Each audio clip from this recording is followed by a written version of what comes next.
बहुत समय पहले की बात है। एक गांव में एक बूढ़ा ब्राह्मण अकेला रहता था।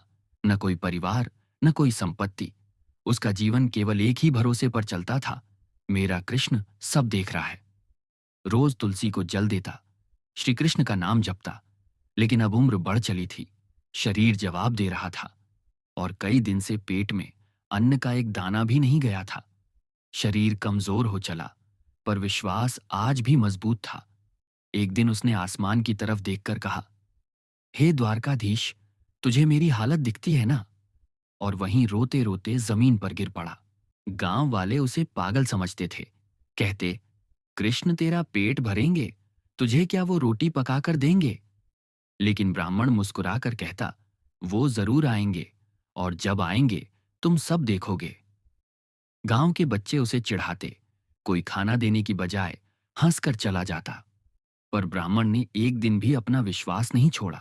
उसने कहा, मेरा कृष्ण अगर मुझे भूखा सुला सकता है तो वो मुझे भूख से भी उठा सकता है।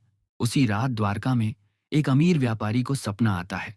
वो देखता है भगवान श्री कृष्ण स्वयं उसके सामने खड़े हैं। कृष्ण मुस्कुराकर कहते हैं, तू मेरी पूजा करता है पर सेवा नहीं करता। अगर मेरी कृपा चाहता है तो मेरे उस भूखे भक्त को खाना पहुंचा। व्यापारी घबरा जाता है।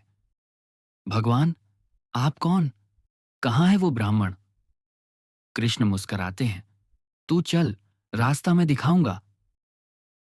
सुबह व्यापारी हड़बड़ाकर उठा। सपना इतना सजीव था कि शरीर कांप रहा था। व्यापारी ने रथ में सारा भोजन रखा, घी, रोटियां, फल, दूध, मिठाई, और चल पड़ा गांव की ओर। जब वो ब्राह्मण के टूटे फूटे घर के पास पहुंचा, लोग हैरान रह गए। किसी ने पूछा, इतना सब किसके लिए? उसने कहा, जिसके लिए खुद भगवान ने आदेश दिया है। गांव के लोग भी चौंक गए। ब्राह्मण को जगाया गया। वो अधमूंदी आंखों से उठा, सामने खाना देख हैरान रह गया। पूछा, ये किसने भेजा?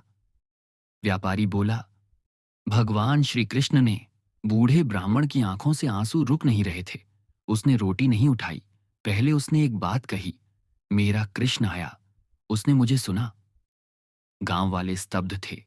जिनकी हंसी कल तक चोट देती थी, आज वे नतमस्तक थे।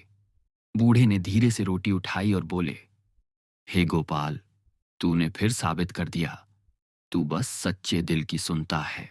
उस दिन के बाद से गांव के लोग बदल गए। हर घर में एक तुलसी का पौधा लगा।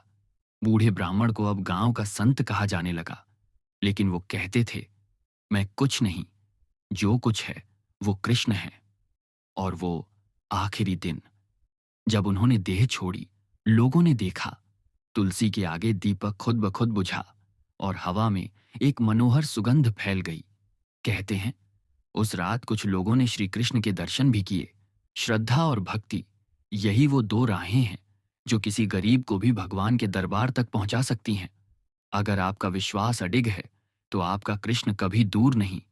कमेंट में लिखिए, मेरा विश्वास भी अटूट है हे गोपाल। ऐसी और कहानियां केवल कृष्णा के बोल पर। जय श्री कृष्ण।